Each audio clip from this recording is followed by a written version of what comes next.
Train का सफर तो सबको ही पसंद होता है और जब किसी जवान और खूबसूरत औरत का साथ मिल जाए तो और भी। मेरे साथ भी यही हुआ। ट्रेन में मुझे एक औरत मिली जो कि बहुत ही खूबसूरत थी। उसने मुझे अपने जाल में ऐसे फंसाया कि मैं सोच भी नहीं सकता और उसकी वजह से मुझे जीवन भर पछताना पड़ा।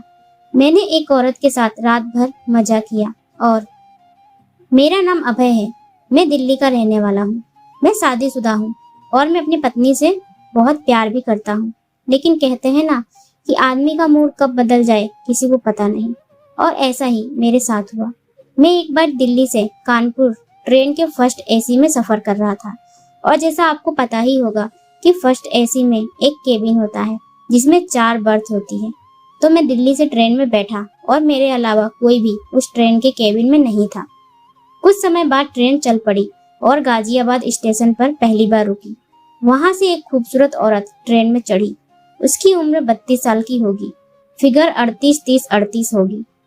उसने सफेद और गुलाबी कलर की गहरी गले की कुर्ती पहनी हुई थी जिसमें से अंदर के कपड़े का रंग साफ झलक रहा था, और गुलाबी कलर की पैंट पहनी हुई थी।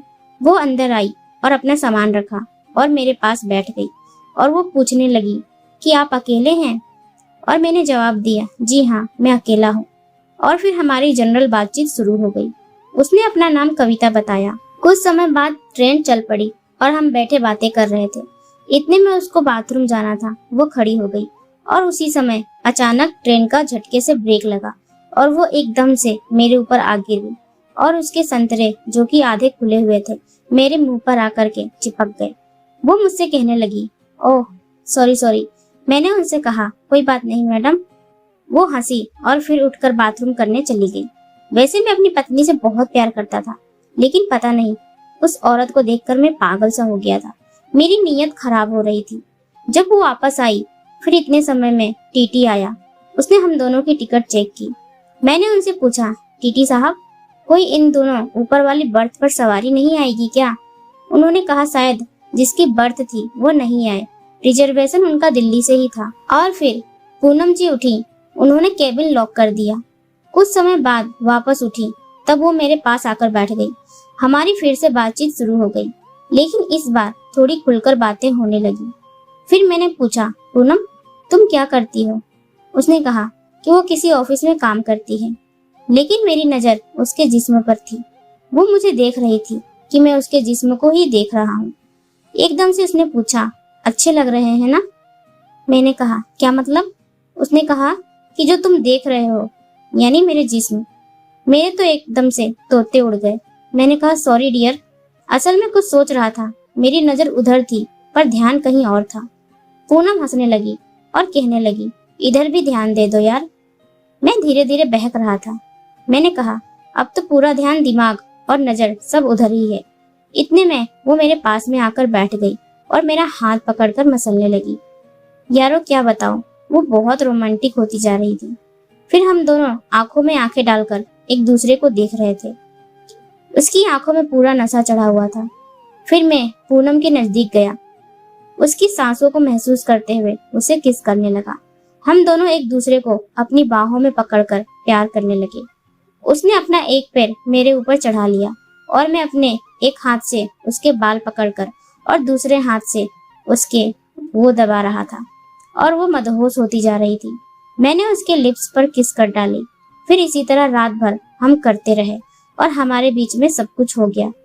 फिर सब कुछ साफ करके हमने अपने कपड़े पहने और एक ही बर्थ पर एक साथ लेट गए। फिर रात में करीब 3 बजे हमने दोबारा एक बार फिर से किया और हम सो गए। सुबह उठकर पूनम ने पूछा कि अभय तुम करते क्या हो? मैंने कहा, मैं एक कंपनी में जॉब करता हूँ। वो मुझे घूर कर शैतानी नजर से देखने लगी और कहने लगी, तुमने बहुत कुछ कर दिया लेकिन अपना चार्ज नहीं बताया। मैंने कहा, मैडम मैं शादीशुदा आदमी हूँ और मैं इस किस्म का आदमी नहीं हूँ। लेकिन वो कहने लगी कि तुमने मुझे आज बहुत खुश किया, इसलिए मैं तुम्हें कुछ देना चाहती हूँ। मैंने कहा, नहीं मैडम, हमारे बीच में जो कुछ हुआ इसके बाद मैं भूल जाऊंगा, मैं इसे याद रखने वाला नहीं हूँ। लेकिन वो नहीं मानी। उसने कहा कि नहीं, मैं तुम्हारे साथ हमेशा कांटेक्ट में रहना चाहती हूँ और तुमसे बार बार मिलना चाहती हूँ। अगर तुम नहीं माने तो मैं तुम्हारी पत्नी को सब कुछ बता दूंगी। कि हमारे बीच में ट्रेन में क्या क्या हुआ था। अगर तुम्हारी पत्नी को पता चला तो वो तुम्हें छोड़ देगी। और उसने बताया कि उसके पति हमेशा एक ही स्टाइल में और कई महीने में 3 या 4 बार ही करते हैं। बिल्कुल मजा नहीं आता, पर आज जो तुमने मुझे पूरी तरह से बहुत मजा दिया है। फिर उसने अपने पर्स से मुझे 1000 रुपए निकाल कर दिए। मैंने पैसे लेने से मना किया, लेकिन उसने जबरदस्ती मेरी जेब में पैसे डाल दिए और मेरा सेल नंबर मांगने लगी। मैं उसे सेल नंबर नहीं देना चाहता था। मैंने मना कर दिया कि मैं आपको अपना सेल नंबर नहीं दूंगा, लेकिन उसने कहा कि अगर तुम अपना सेल नंबर नहीं दोगे तो मैं कैसे भी करके तुम्हारी पत्नी का पता लगा ही लूंगी। मेरी पहुंच बहुत ऊपर तक है और मैं यह सब बात तुम्हारी पत्नी से बता दूंगी। उसके बाद तुम्हारी पत्नी तुम्हारे साथ क्या करेगी ये तुम जानना। मैं मजबूर होकर अपना नंबर उसे दे दिया। वो कहने लगी कि अगर दिल्ली या कहीं भी बुलाऊंगी तो तुम जरूर आना। मैंने उसकी धमकियों से डरकर कहा, हाँ मैडम, किसी भी समय, और वो चली गई। अब मैं हर समय उसी को सोचता रहता हूँ और हमेशा मन में डर रहता है कि कहीं मेरी पत्नी को पता न चल जाए तो वो क्या करेगी, क्योंकि मैं अपनी पत्नी को खोना नहीं चाहता था। मैं अपनी पत्नी से बहुत प्यार करता था। अनजाने में मेरे से बहुत बड़ी गलती हो गई थी। काश उस दिन मैं अपने आप पर काबू रखता तो यह भूल मैं कभी नहीं करता। उस दिन के बाद हम लोग कई बार मिले। उसने मुझे कई बार फोन करके बुलाया, कभी होटल में तो कभी अपने घर पर, क्योंकि उसके हस्बैंड नहीं रहते थे। घर में वो अकेली रहती थी और कई बार हम काम कर चुके हैं। जब भी मैं अपनी पत्नी का चेहरा देखता हूँ तो मुझे अपने आप पर बहुत गुस्सा आता है कि मैं उसे धोखा दे रहा हूँ, लेकिन मैं उसे खोने के डर से सच्चाई बता भी नहीं सकता।